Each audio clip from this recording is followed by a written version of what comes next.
वो हथियारों पर खर्च कर सकता है, आयुध पर खर्च कर सकता है। और जैसे जैसे सेना और हथियार बढ़ेंगे वैसे वैसे क्या बन जाएगा, डोनाल्ड ट्रंप बन जाएगा कि सारी दुनिया का मालिक मैं हूँ, बादशाह मैं हूँ, जिसको मन करेगा मार दूंगा भाई। ऐसी ताकत बढ़ती है ना। जनपद से महाजनपद बनना और अमेरिका का ये कहना कि ग्रीनलैंड भी हमारा है, वेनेजुएला भी हमारा है, ईरान भी हमारा है, इसमें कोई अंतर थोड़ा है। सत्ता जितनी बड़ी होती जाती है और सत्ता के पास जितने संसाधन इकट्ठे होते हैं, सत्ता चाहती है और बढ़ जाऊं मैं। आज से 100 साल बाद मंगल ग्रह पे युद्ध होंगे कि मंगल का ये इलाका मेरा है, ये इलाका तेरा है, क्योंकि भूख कहाँ खत्म होती है।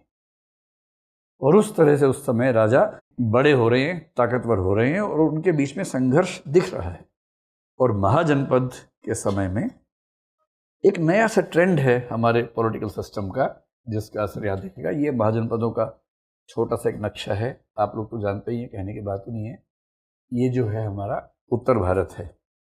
उत्तर भारत में मोटे तौर पर जिन जगहों पर बुद्ध का संबंध रहा, अगर मैं उनकी बात करूं, ये मगध है।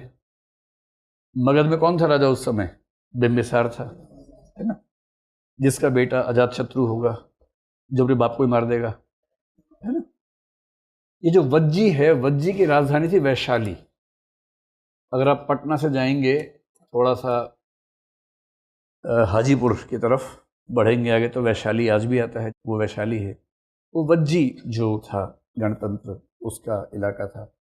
मल्ल का मतलब आज का हो गया गोरखपुर। तो जो कुशीनगर है जहां बुद्ध की मृत्यु हुई वो मल्ल इलाके में आता था, लेकिन आजकल जो गोरखपुर के आसपास का इलाका है उसको आप कह सकते हैं कि मल्ल महाजनपद था।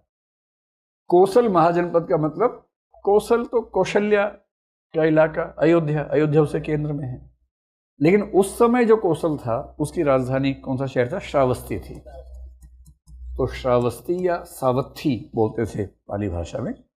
तो जब भी मैं श्रावस्ती या कौशल बोलूं आप इसका ध्यान रख लीजिएगा। और कौशल के उस समय जो राजा थे उनका नाम था प्रसेनजीत। इनका जिक्र बहुत ज्यादा आएगा क्योंकि बुद्ध के जीवन पर इनका बहुत प्रभाव है प्रसेनजीत का। तो ध्यान रखना, कौशल मतलब प्रसेनजीत का इलाका, श्रावस्ती उनकी राजधानी है। प्रसेनजीत का एक बेटा भी है जिसका नाम है जेत, उसका नाम भी आएगा।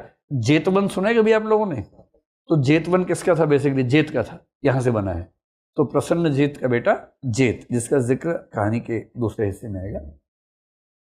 इधर काशी को समझ लें कि यहां पर एक जगह थी सारनाथ। वाराणसी तो है ही, सारनाथ ऐसी जगह है जहां पर इनका लिंक रहा। मगध साम्राज्य के दो इलाके बड़े महत्वपूर्ण हैं, एक है राजगीर और एक इलाका है गया। वही गया जिसका नाम बाद में हो गया बोध गया, क्योंकि वहां बोधि मिली। तो गया और राजगीर ये थे मगध में। वज्जी में वैशाली हो गया। वैशाली में जो समुदाय काम करता था उसको लिच्छवी कहते थे। तो लिच्छवियों का शासन तंत्र यहाँ पर चलता था। कुशीनगर में मल्लों का ही था। तो आज का गोरखपुर, इसको ध्यान रखिए। ये 5-6 हैं। हालांकि उनकी यात्रा तो और भी हुई, आगे भी हुई, कुरु तक भी हुई, लेकिन मुख्य रूप से बुद्ध के पूरे जीवन का संबंध इन 5-6 जगहों से रहा। तो इन्हीं को हम मुख्य रूप से ध्यान रखेंगे।